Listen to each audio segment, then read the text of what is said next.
Range Rover run. Easy Mac raps looking sensational, fooling fools out their shoes like the...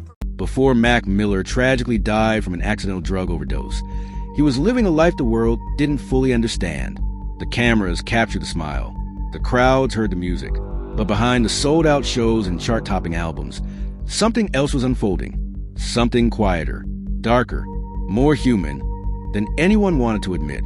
This is the story of a boy who became a star before he understood himself. A genius who gave everything to his art and paid a price most of us will never comprehend. Pittsburgh, Pennsylvania, a city of steel bridges and working-class dreams. In a modest house in the Point Breeze neighborhood, Malcolm James McCormick was not living an extraordinary childhood. He was creating one, 6 years old, sitting at a piano, tiny fingers finding melodies that shouldn't make sense yet, but they did.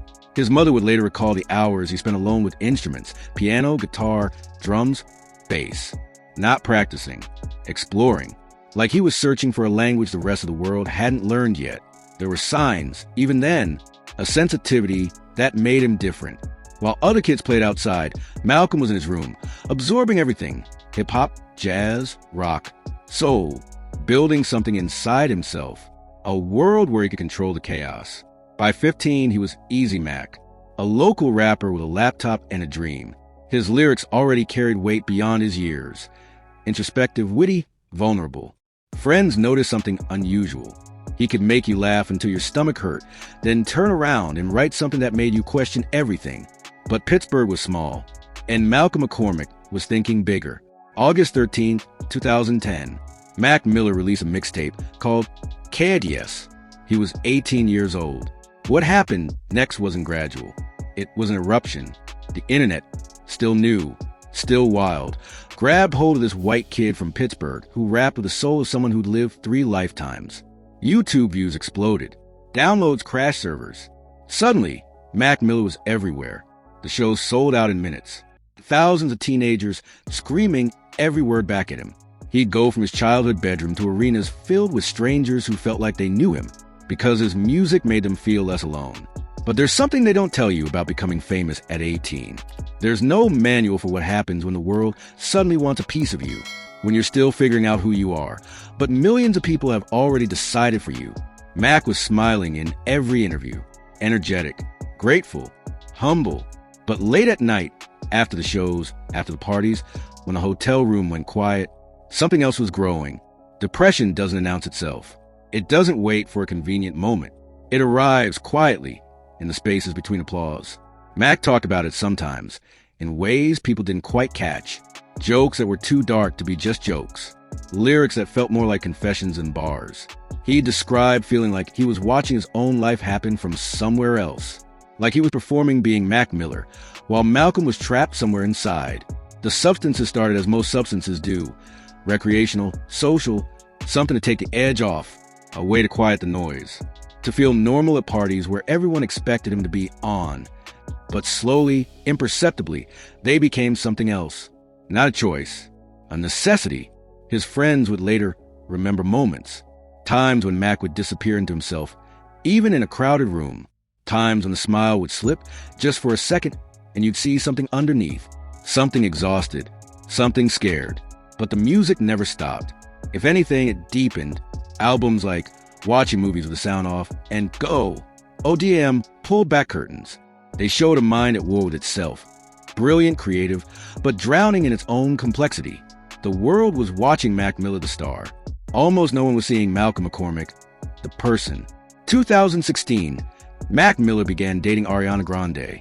To the public, it seemed perfect. 2 young artists, madly in love, supporting each other's dreams.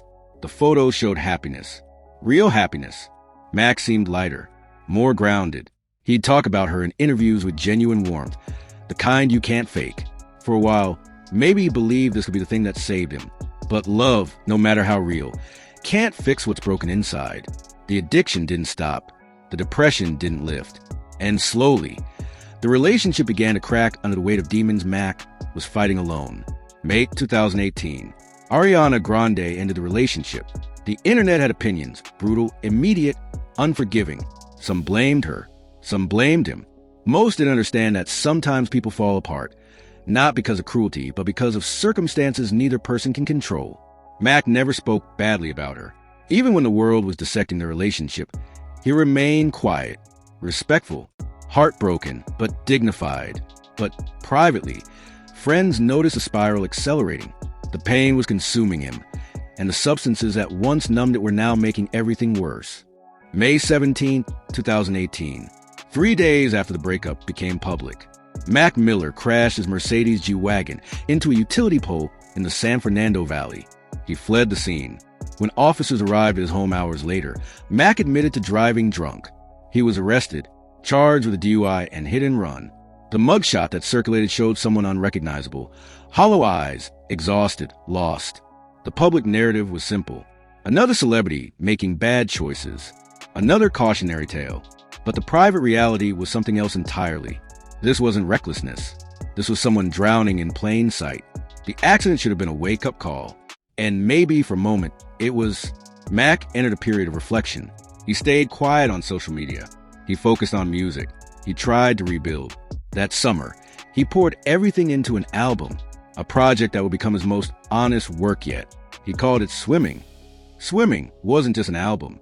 It was a window into a mind grappling with survival. The songs wrestled with sobriety, loneliness, mortality.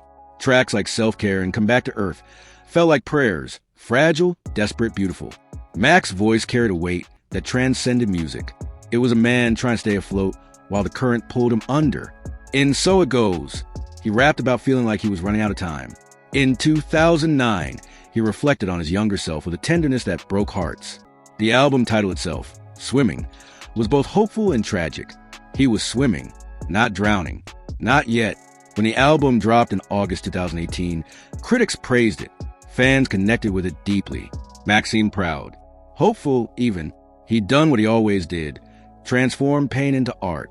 But beneath the surface, the struggle continued. The substances hadn't stopped. The loneliness hadn't lifted. And the world, watching from a distance, had no idea how fragile the balance had become. The final hours of Mac Miller's life were ordinary, painfully, tragically ordinary. September 7th, 2018, a Friday. Mac spent time with friends, made music, ordered food. There were no dramatic goodbyes, no final messages, just a regular day in a life that had become increasingly difficult to live. That night, alone in his San Fernando Valley home, Mac Miller used substances he believed were safe. Cocaine. What he didn't know, what he couldn't have known, was that the drugs were laced with fentanyl, a poison hidden in plain sight. He fell asleep and never woke up. The next morning, an assistant found him, unresponsive, gone. At 26 years old, Malcolm James McCormick Mac Miller had accidentally overdosed in his own bedroom. The news broke like a shockwave. Disbelief, grief, anger. Millions of people who'd never met him felt like they'd lost someone close because his music had been there during their darkest moments. And now he was gone. Mac Miller's death forced conversations the world had been avoiding about addiction, about mental health, about the price of fame and the weight of being human. In a world that demands perfection, his music didn't fade. If anything, it grew. New listeners discovered the depth of his catalog, the vulnerability, the genius, the humanity. Swimming became something more than an album. It became a document of survival, struggle, and the courage to keep creating even when everything hurts.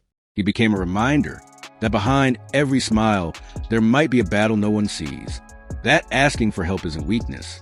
That we need to protect each other better.